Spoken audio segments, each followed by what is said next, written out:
Efecto Cascada. Un podcast de Exploro.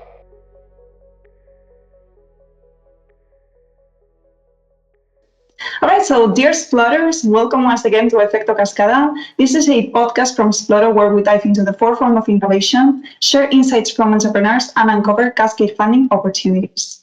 As you may all know already, in each episode, we try to explore the latest trends in the digital stream, the arts, and transformative technologies that are shaping our future. So broadcasting from Pamplona, we strive to reach a global audience starting from European Union projects. So today's journey takes us to the world of mixed reality, robotics, and education. We're diving into the Master XR project, an initiative building an open XR platform to revolutionize how robotics is taught and trained in manufacturing. Master is also offering funding opportunities through its second open goal, which, by the way, it's now live, so check it out. All right, so to guide us through this immersive ecosystem, we're joined by two brilliant guests, which are here with me. First up, we have Panagiotis Karagiannis with us. Hi. So he's the coordinator of Master project, and he's the project manager of LMS, which is Laboratory for Manufacturing Systems and Automation in Greece. And then there's Konstantina Salagianni with us. Hello, Hi. Konstantina. So she comes from the Teaching Factory Competence Center. She's involved in project coordination and communications. She's going to bring us a unique perspective on engaging stakeholders into tech and impact. So grab your headphones, explorers, and let's tune in. So hello, how are you? Thank you very much for taking your time to come here to the podcast. Hello, Paula. Thank you very much for the invitation. It's so great to be here with you and speak about our project. All right, so let's get to know you better. Panagiotis, could you, kick us off by introducing yourself, maybe a bit to the audience. Tell us a bit about your background and how did your role ended up on Master XR? I'm from Patras, so more or less everything happened in this city in the west side of Greece. My background is electrical and computer engineering, so these were my undergraduate studies. And during my studies, I stumbled upon LMS. They are doing great projects, research, European research projects mainly, but also there are some one-to-one interactions with the industry. And although I always thought of myself being involved more in the industry, I really liked this academic environment. And let's say I stayed here in this team for more than a decade now. I started as a developer working with robots. I had also the opportunity to work with, the wires and the controllers, so taking advantage not just of my background knowledge of programming, but also of electrical engineering. And as the time was passing by, I started being given more responsibilities. Let's say now I'm a project manager. I have been involved in several European projects, and now I'm the coordinator of the Master project. Also, my PhD is on AR technologies, let's say in general in human-robot interaction technologies, but there was a great emphasis on AR and wearable devices on my PhD. So let's say from very early stage, I have been indulged in the world of the XR in my research activities. I see. Congratulations on your decade already working with LMS. Thank you. And I mean, looking at your background, Master seems like the perfect project, which could summarize you as well. Yeah, exactly. From wires and robotics to research. All right, Konstantina, so welcome as well. Could you maybe share as well a bit about your background and what brought you to the world of innovation as well with European Union projects? Mm-hmm. Thank you, Paula, for the introduction. Actually, I have also background in engineering, but in mechanical engineering. I used to work in the national industry for some years, and the last 3 years I joined the Teaching Factory team where we try to connect academia and industry. So it's a world, I would say, more close to innovation than the real industry, but also trying to have this balance and to enhance this connection. Master XR is one of the projects that we are currently working on, and innovation and European projects, as you said, is a field that we investigate in order to try to have services, to provide services at the state of the art of the technologies. So that's more or less. Right, so let's get to know, what's about Master XR, the vision, and everything behind the project and the initiative. So if I can start, then our vision, let's say, is that we are emphasizing education and training in industrial robotics, but we want to give, let's say, a more innovative direction by integrating XR technologies. So practically in the center of our activities is a platform, an XR, OpenXR platform.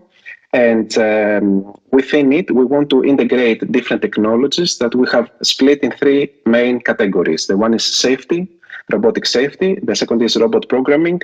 And the third one is multimodal interaction. So we use, for example, eye-gazing technologies in order to interact with a virtual environment.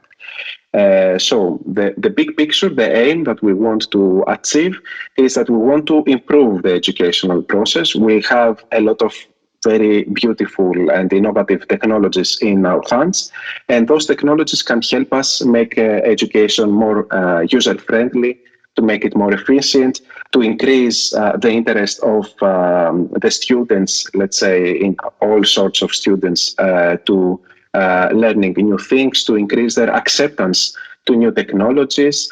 And also the benefit that XR technology has is that there is a sense of playing a game, let's say. So there is this gamification characteristic that XR technology can offer.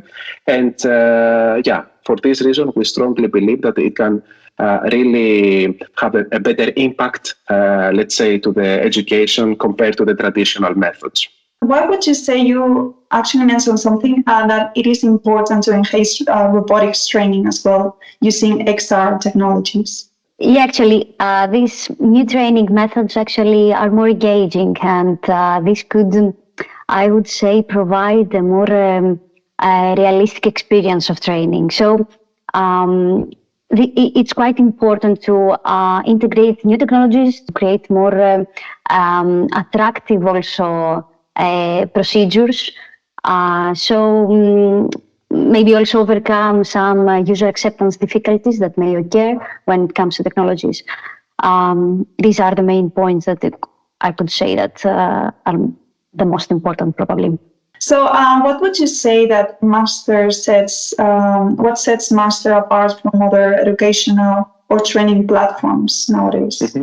Yeah, if I can take over, what we strongly believe is that the Master project, as Konstantina mentioned, is composed by people that have different backgrounds. And we believe that they combine the required skill set in order to have, let's say, a concrete result, to not just to create a platform for the sake of the creation, let's say, of a platform, but actually create something that will have impact and would be valuable to use. So I don't want to repeat, but Konstantina already mentioned that the composition of the consortium includes not just engineers, for example, like the technical partners, not XR experts only, but also people that come from education. So, for example, I come from the technical world. Of course, I can program, I can create a scenario in XR, but let's say I don't have the skills or maybe the patience or the knowledge to make it beautiful or to make it attractive or to make it interesting from an educational point of view. And here how it comes, our partners who are experts on educational material that can complement this let's say, this capability. And also, Konstantina and her team, they have experience in working with both academy and industry. They know their needs. so they can give us feedback, what they want to see, what are the missing elements, let's say, that come when it comes for education in industry. And when we prepare an educational material or an XR scene, they have the capacity to go back to the industry, to go back to the research groups and ask them, okay, you were asking for that element, now we can offer it, what is your feedback? So there is a whole framework of validation framework that Konstantina and her team have created that addresses different aspects of this educational material, not just, let's say, the technical aspect, but also taking into consideration the learning, as you mentioned before, taking into consideration ethical issues, taking into consideration how the feeling of the people, the experience, the user experience. So, they can give us a feedback in a more holistic way that, let's say, speaking from myself as a technical partner, I wouldn't be able to have. So if I can put it in a nutshell, let's say, the group of people that the Master Consortium is composed combine a very good background. They combine background elements that they can lead to a very good result. And on top of that, as you mentioned at the beginning, we have 2 open calls in which we again target the 2 main worlds that Master is targeting, the technical world and the educational world, one in each open call. So we try to combine, to bring together those 2 worlds inside the platform, which is in the center of our activities. So the second open call is now live. And what kind of participants are you looking for now? Or would you like to maybe introduce what happened already in the past? Okay, sure. Let's say that we started last year with the first open call. It has been launched from March to May. We invited mainly SMEs, but in general, we are open to all types of organizations. But let's say our primary target in the first open call were SMEs with XR background. So as I mentioned before, the aim of the first open call is to invite the SMEs, and we gave them the tools to access the platform, and we asked them to develop their own technologies. So just to give you an example and for the audience to understand, when I am creating a virtual world of industrial robotics, someone would expect that there should be a robot, let's say, moving inside this environment. So practically, what we were asking for those SMEs is to create, as we call them, assets, to create a robot asset that can be later used by a teacher. So in the first open call, we combine these technologies. And in the second open call that is running right now, it is open until the 12th of June. And now our primary target are non-profit educational or research or vocational schools or typical schools, let's say, universities, any research, let's say, institute, any institute that is that has as a business to work on education that is non-profit. This is a very important aspect to create a scenario in an XR environment using those tools. So the idea is that we say to the teachers, you don't need to write code and to know how a robot is working. We will give you this asset ready, of course, with some instructions, some videos, how it is working and so on. So there will be some kind of support, but it's in your hands to use this asset in order to create the educational scenario. What we try to achieve is we try to close the gap, the learning gap that someone requires in order to create an XR educational scenario. Oral developments, that just to get a bit more technical, are based on Unity. So someone needs to have some basic knowledge of the Unity environment, but we don't ask them to write scripts from scratch or to write any code from scratch. Of course, if someone has the experience, they can bring their own code inside the equation, but this is not mandatory. So just to summarize the answer to your question, we are mainly targeting educational institutes that can prepare educational material. They have the classrooms, they have the students, they have the equipment in order to validate this educational material.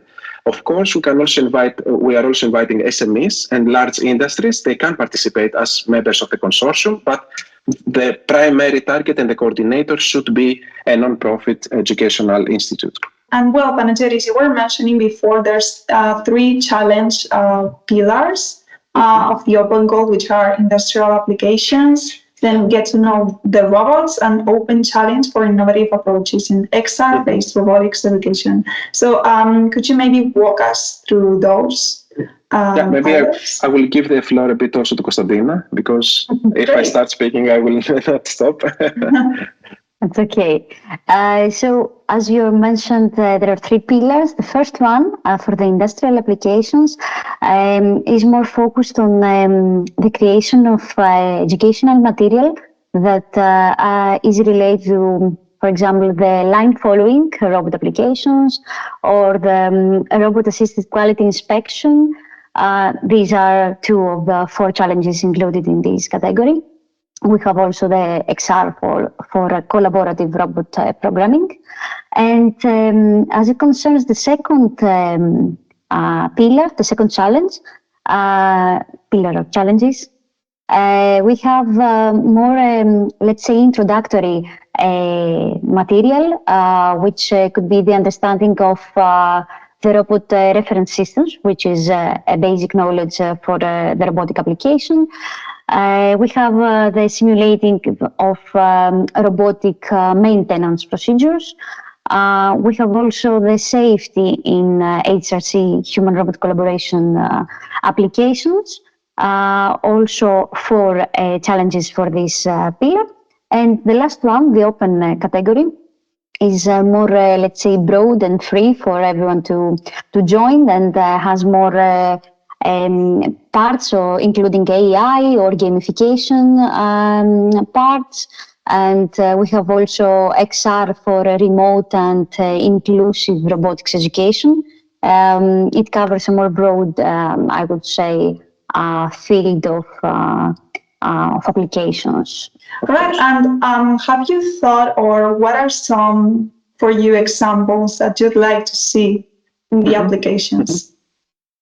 Yeah, again, as I mentioned, it depends on the type of students the people, the teachers, let's say, the people that will design and create the educational scenario have in their possession, let's say. So again, the challenge that Konstantina, for example, described, the line following robot, is quite simple, let's say, application. You need to program a robot to follow a line. This line can be on the floor, so you can have a mobile robot. It can be a line for a robot to draw something on a part. So these kind of examples and how to use and how to behave in such an environment with machines and robots and so on can be something, let's say, simple for an operator who is new or amateur, let's say, that has the first contact inside the industry. Again, going to a more expert, or maybe to someone that has higher education, who is an engineer and is working on a more managerial position, then it can be a simulation, a training simulation for him. For example, it could be a layout planning, how the layout, how the factory is designed, and where the machines can be placed in order to have higher productivity, or when and how to perform maintenance procedures. So this kind of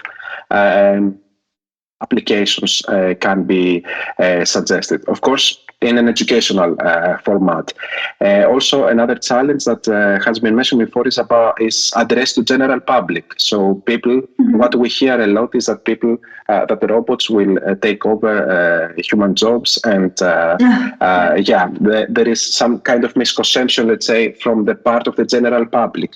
So it can be an educational scenario trying to explain how a robot is working, what are the capacities of a robot. So at the moment, let's say the robots do not possess the capacity to replace, let's say, the cognitive capability of a human, or to have the dexterity that we have with our fingers and so on.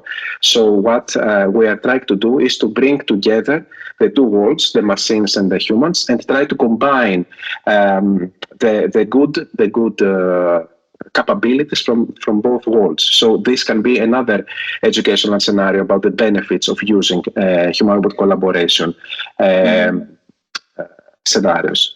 And so on. I mean, I can speak. The list is huge. I believe that with the consortium we have considered and discussed this list extensively in order to give the opportunity to make it open and give the opportunity to the teachers when they are reading those challenges to find themselves somewhere. There are 12 challenges, so I'm pretty confident that people can suggest a concrete educational scenario for their students.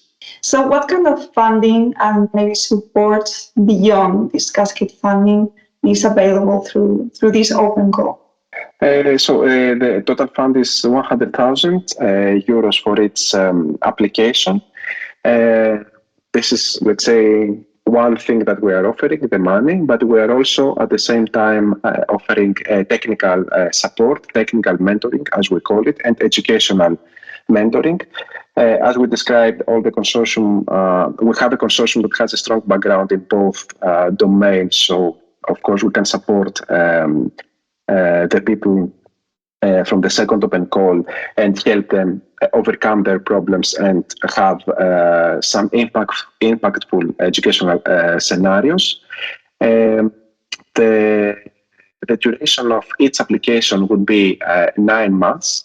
And during those 9 months, there will be different stages of design and implementation and educational validation in the classroom. So during these 3 different stages, let's say, the team has the capacity in order to offer support and assistance to the teams in order to create and validate their own scenarios. What we need to highlight here, it's very important that we don't give, let's say, students, we don't offer any equipment or classrooms, let's say. So it's really important to highlight this. Those are the elements that the applicant should bring. This is why we highlighted before that we really need an educational organization, a research organization, a school, an entity, an organization that has the capacity to support educational activities, let's say. But let's say the support from our side is more considered on the level of consulting or on the mentoring, if you prefer. I see. Mm-hmm. No, it's great. And also, I was wondering, is there going to be perhaps the ultimate part of the initiative? Are both beneficiaries coming from both open calls going to find any sort of synergy by the end, or going to get to know each other just to see how the first open call applicants and their developed prototypes are applied into the education? Yeah, this is a very interesting concept that we are thinking. So far, let's say we're thinking about some kind of event to have everyone together, let's say more or less as you suggested. But at the same time, what we have seen is that a lot of people from the first open call, they are asking information about the second open call, if they can participate, if they are eligible or not. And we have seen a lot of SMEs that are interested to come in the second open call. They have expressed their interest to come in the second open call with a university that they are typically working with, in order for the university explicitly use their own technology inside the classrooms, in order for them to have, let's say, some extra validation, to get some feedback, to see how this technology can be used in real practice and how it can be improved. So this is something that we have been thinking before launching, let's say, the second open call. It was on the overall, let's say, project management time plan. But what we see, to our surprise, is that also the first open call applicants have been very eager to do this activity and push forward in the second open call. So we are really happy for this. Right. So next, impact education and the future of robotics. So you've been saying this all throughout the episode, but master isn't just about tech; it's also about empowering education and students.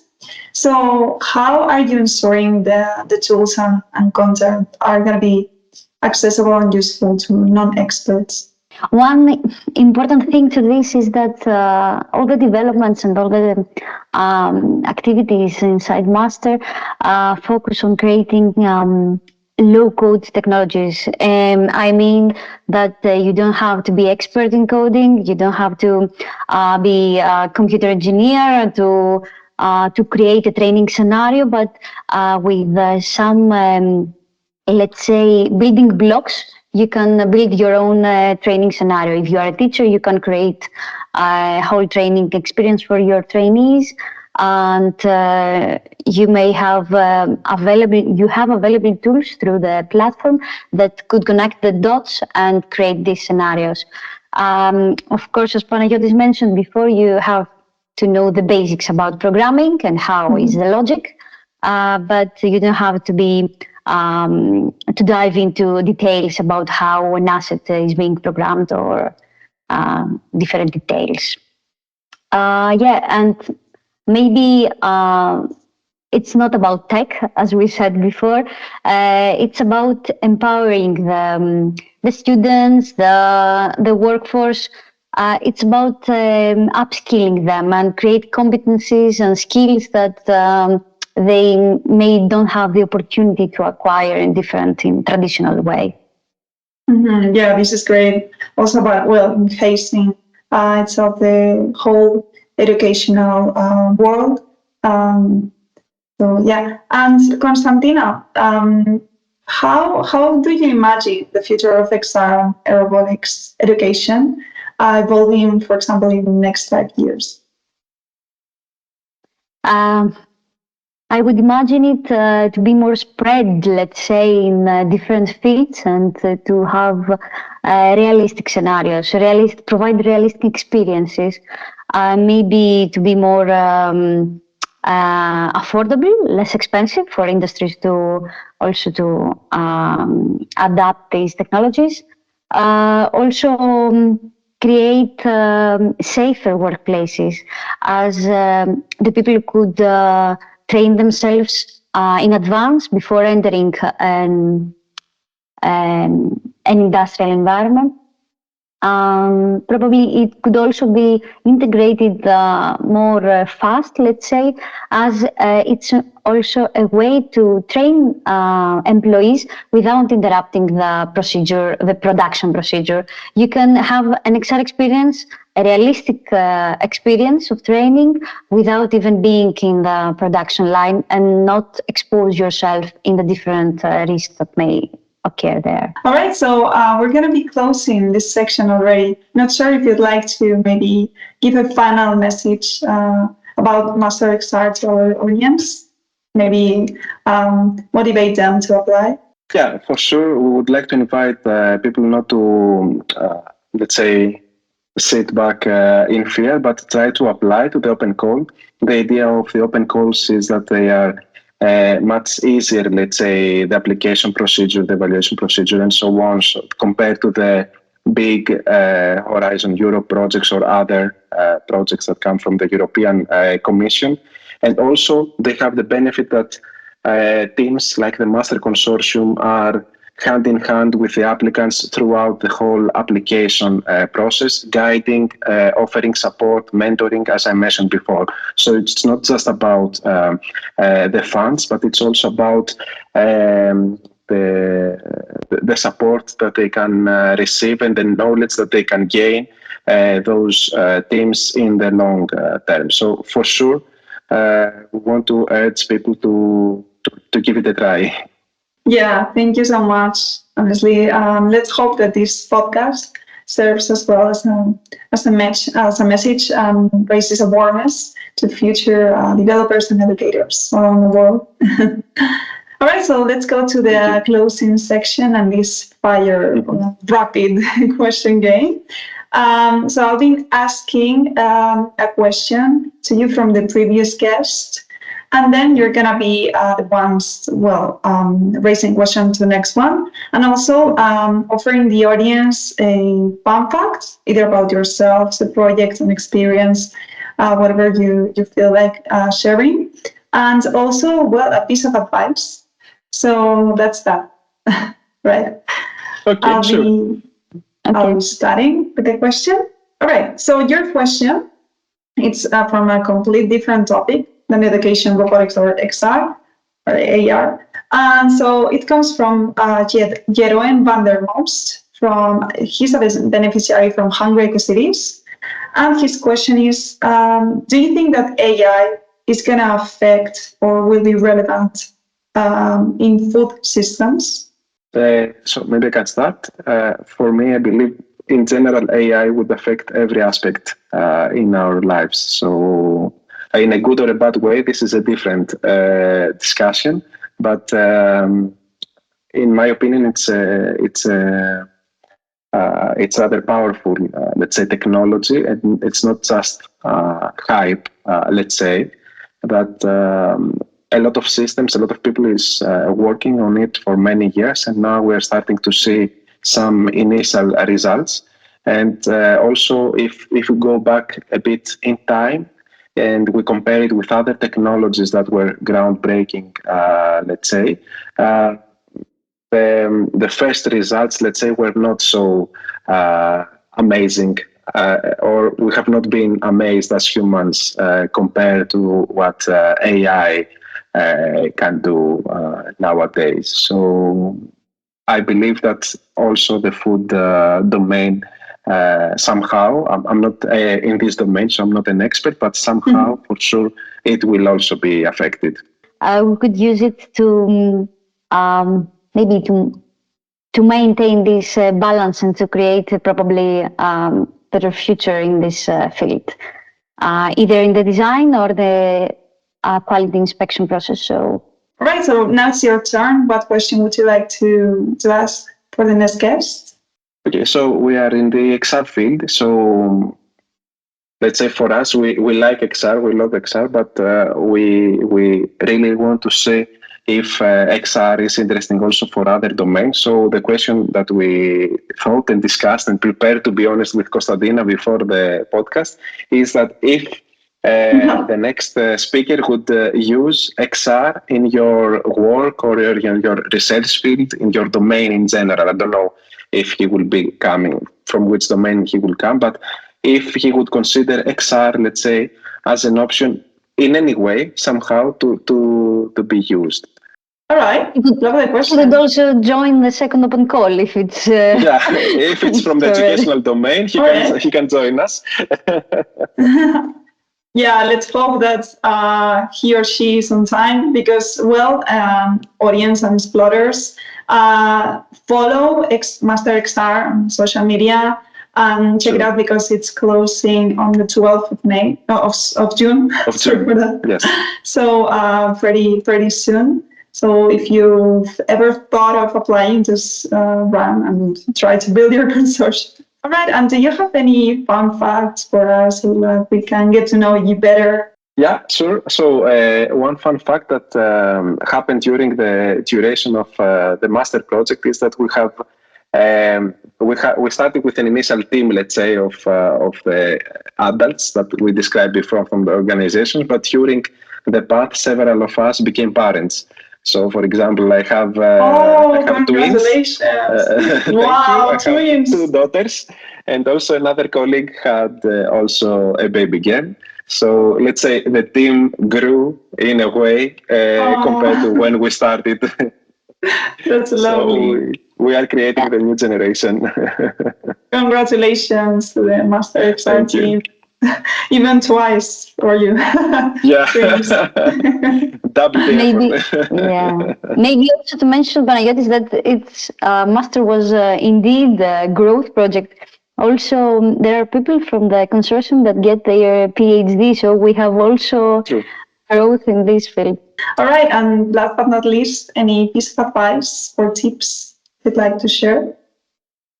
Yeah, for us, education plays an important role, let's say, throughout life. So it's not just to learn a set of technical skills, it's to learn to think, to behave. So learning, let's say, is a process that goes throughout lifetime. So we would suggest for people to keep learning, find fun ways to learn, because this is what we also believe, that learning through fun is always better. So, yeah. Yeah, maybe one also part that I would like to add here, maybe it would be to dare to communicate your idea. It would drive innovation further, and it's a good way to evolve things, even in Master or in general in technologies. Yeah, I love that. Don't be shy. And if you're in this world, is for any sort of matter and reason. So anyone can have the chance to change either education or any other kind of domain of technology. And I think that's what makes us humans, to be curious and question ourselves, how can we improve this little world? All right, so thank you so much, Konstantina Panagiotis, for coming to the podcast and presenting this incredible and world-changing initiative, which is going to bring the future of education. So thank you as well, Explorers, for staying till the very end of the episode. Make sure to follow MasterXR in social media. And if you are curious, why don't apply and change the future of education? So thank you very much.